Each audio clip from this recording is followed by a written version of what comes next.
Next हम लोग देखेंगे अनदर इम्पॉर्टेंट वीडियो जो आपके कोई भी कॉम्पिटिटिव एग्जाम में आपको काम पड़ेगा। ठीक है, आयुष का कोई भी एग्जाम हो रहा हो वहाँ पर आपको काम पड़ेगा। एंड मॉडर्न में कोई भी क्वेश्चन आपको यहाँ से आ सकता है। ठीक है, तो फंक्शन ऑफ सेल ऑर्गेनेल्स।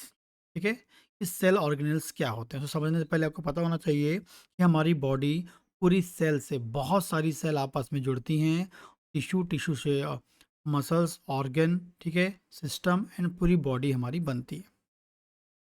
तो जो सेल होती है, इंडिविजुअल सेल की हम बात करें, उस इंडिविजुअल सेल के अंदर बहुत छोटे छोटे ऑर्गेनल्स पाए जाते हैं। ठीक है, जिनका अपना इम्पोर्टेंट काम होता है, जैसे हम बोलते हैं न्यूक्लियस हो गया, न्यूक्लियोल्स हो गया, लाइसोजाइम हो गया, गोल्जी एपरेटस हो गया, ठीक है, एंडोप्लाज्मिक रेटिकुलम हो गया, राइबोसोम हो गया, माइटोकॉन्ड्रिया हो गया। ठीक है, ये इंपॉर्टेंट ऑर्गेनल्स एवरी सेल के अंदर पाए जाते हैं।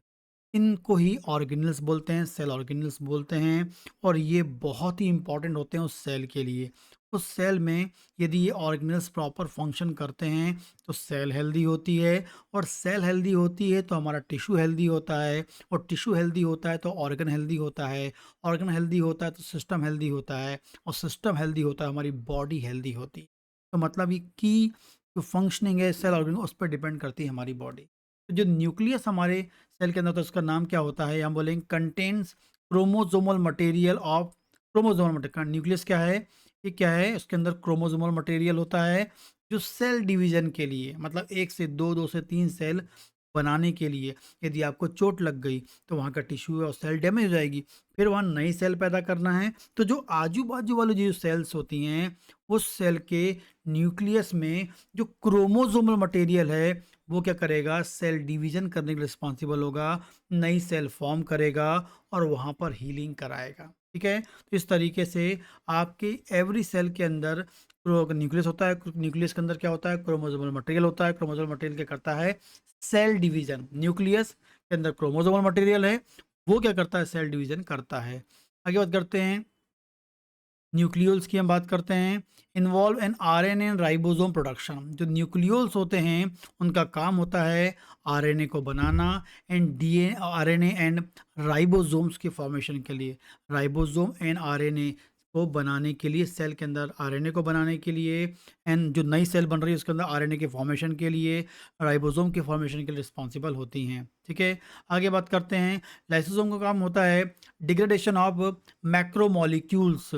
जो बड़े बड़े मॉलिक्यूल्स होते हैं, मैक्रो मॉलिक्यूल्स होते हैं, उनको उनको या हमारी बॉडी के लिए जो कहना चाहिए हार्मफुल मॉलिक्यूल्स कह सकते हैं, या जो हमारी बॉडी के लिए यूज़फुल नहीं है वाले मॉलिक्यूल्स होते हैं, जो बड़े मॉलिक्यूल्स होते हैं, उनको डिग्रेडेट करने के लिए, उनको तोड़ने के लिए, डाइजेस्ट करने के लिए रिस्पॉन्सिबल होता है लाइसोसोम। ठीक है, गोल्जी एपरेटस जिसका काम होता है protein and their secretion and recycling. ठीक है, इसका जो गोल्जी एपेटाइटिस का काम होता है मॉडिफिकेशन ऑफ प्रोटीन, प्रोटीन के मॉडिफिकेशन के लिए, ठीक है, एंड रिसाइकलिंग के लिए होता है। ठीक है, ग्लाइकोप्रोटीन एक प्रकार से गोल्जी एपेटाइटिस काम क्या होता है, जो एक कॉम्प्लेक्स प्रोसेस करता है जिसमें प्रोटीन और कार्बोहाइड्रेट आपस में जुड़ते हैं एंड ग्लाइकोप्रोटीन भी फॉर्म करते हैं, ये आपको याद रखना है, या मॉडिफिकेशन ऑफ प्रोटीन के लिए रिस्पॉन्सिबल होता है। आगे हम बात करेंगे, एंडोप्लाज्मिक रेटिकुलम जो है कंटेन करता, जो होता है membrane system for protein synthesis. Endoplasmic reticulum का काम क्या होता है, प्रोटीन सिंथेसिस। इसमें दो प्रकार के होते हैं, रफ एंडोप्लाज्मिक रेटिकुलम होता है और स्मूथ एंडोप्लाज्मिक रेटिकुलम होता है। ठीक है, तो इसमें जब एंडोप्लाज्मिक रेटिकुलम की हम बात कर रहे हैं तो जो मैक्सिमम नंबर आप होते हैं रफ एंडोप्लाज्मिक रेटिकुलम होते हैं, और रफ एंडोप्लाज्मिक रेटिकुलम ही एग्जैक्टली काम करता है, प्रोटीन सिंथेसिस का काम करता है। तो यहाँ हम जो बोल रहे हैं प्रोटीन सिंथेसिस की बात कर रहे हैं, एंडोप्लाज्मिक रेटिकुलम की बात कर रहे हैं, मतलब वो रफ वाले की हम बात कर रहे हैं। यदि हम स्मूथ की बात करेंगे तो स्मूथ का दो काम होता है, drug metabolism and steroid hormone synthesis. Steroid hormone synthesis या ड्रग मेटाबॉलिज्म के लिए होता है स्मूथ एंडोप्लाज्मिक रेटिकुलम। लेकिन जो रफ एंडोप्लाज्मिक रेटिकुलम होता है, वन एंड ओनली वर्क होता है प्रोटीन सिंथेसिस का काम होता है। ठीक है, आगे बात करेंगे, ribosome catalyse peptide bond formation in the protein synthesis. Protein synthesis में क्या कर रहा है, ये कैटालाइज पेप्टाइड बॉन्ड फॉर्म करता है, catalyse peptide bond, catalyse peptide bond, याद रखना है, कैटालाइज पेप्टाइड बॉन्ड को फॉर्म करता है, प्रोटीन सिंथेसिस में करता है। माइटोकॉन्ड्रिया का हम सभी को पता है, इसमें एंजाइम होते हैं, मेटाबॉलिज्म एंड एनर्जी प्रोडक्शन के लिए हमारी बॉडी में हर सेल को काम करना है।